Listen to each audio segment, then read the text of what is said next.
So tonight in class, after the "Why are you here?" slide, we talked about existentialism, briefly. The only thing we're sure of as an existentialist, if one is an existentialist, is that we die. Life is empty and meaningless, and we're the ones who make meaning and bring meaning to our lives.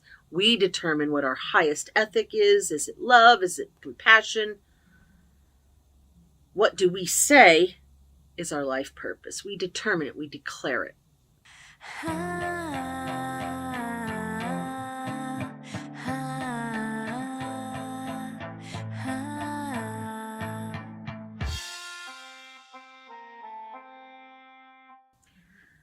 And I showed the clip from Dead Poets Society, where Robin Williams, as Mr. Keating, on the first day of class, takes his students, it's an all-boys school, he takes them into the hallway to show his students pictures of, graduating classes from long ago. And he says, take a good look, because all these students in this picture, all these pictures, they are food for worms. They are fertilizing daffodils. Just as all of us will one day grow cold and die. Die and grow cold. And he says, Carpe Diem, seize the day. Make your lives extraordinary.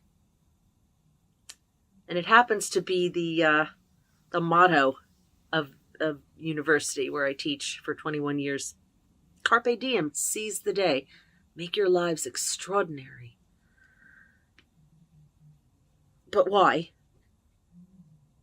Why? Why should we make our lives extraordinary? Why can't we just kind of flop from situation to situation? Have fun.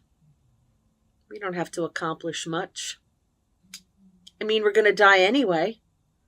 Mr. Keating's message can be very motivating, or it could cause a why bother kind of attitude. Why bother seizing the day and making our lives extraordinary if all we do is die? If everything and everything around us dies, what's the point of anything? Well, no one asked me that, by the way. Maybe they were thinking it. I don't know if you were thinking it.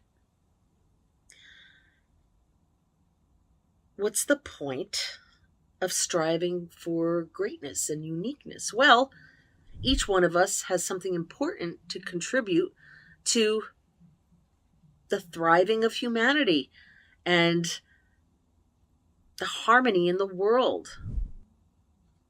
Look, from an evolutionary, biological standpoint, if we're evolving and improving and adapting to our surroundings to be better at life and thriving,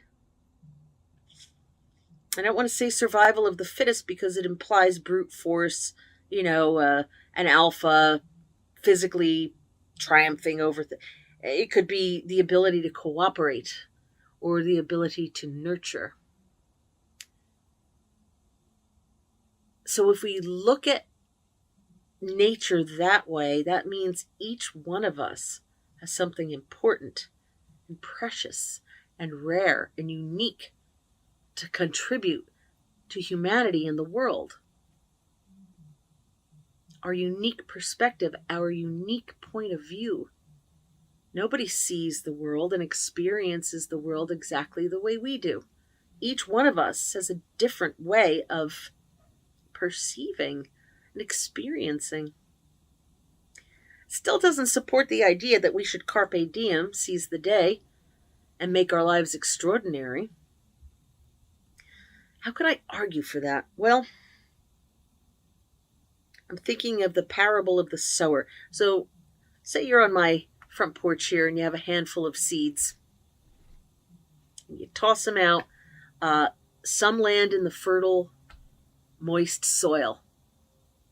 They will germinate and sprout and grow and thrive. under the best of circumstances. Some will land among, the weeds and the rocks, and they might have less of a good chance of thriving and growing. And then some will land on the concrete. Some will land on the sidewalk. And their potential will be lost. They'll dry up in the hot sun and blow away. So from our unique perspectives, and I always try to say, hey, our choices are only as good as our options.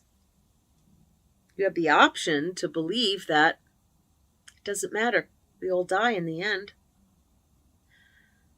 But I feel a sadness. I feel grief over the seeds that land on the sidewalk and have no chance of growing because it's unrealized potential.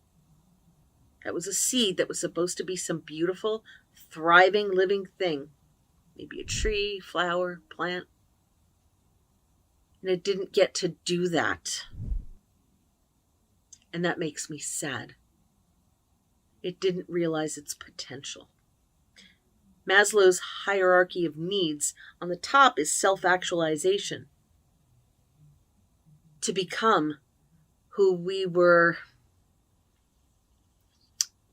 had the potential to be. I don't want to say destination because I'm talking about free will and moving forward with Carpe Diem and seizing the day and caring about our potential and using our talents to make our communities, our families, humanity, the world better. To leave a legacy. Well, the argument could be that, even great people, even the Carpe Diem people have to die. Even the seeds that flourished in the moist, fertile ground will eventually die. And we're led back to the, what's the point if everything dies? And it depends how you feel about potential and realizing potential. It depends if you feel sadness, if you feel grief for the seeds that landed on the sidewalk and never got to be what they had the potential to be. I don't know how to inspire you to want to be the seed that falls in the fertile ground. You would have to have a desire to make humanity and the world better. And I truly hope that that's on your heart. To make a better world for all of us. For the next generations.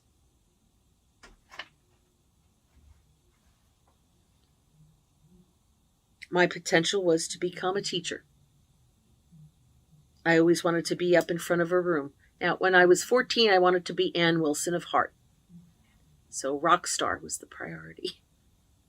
I don't want to be a rock star. But I don't mind being like the Lady Gaga of professors, That would be fine. I don't know why I picked her.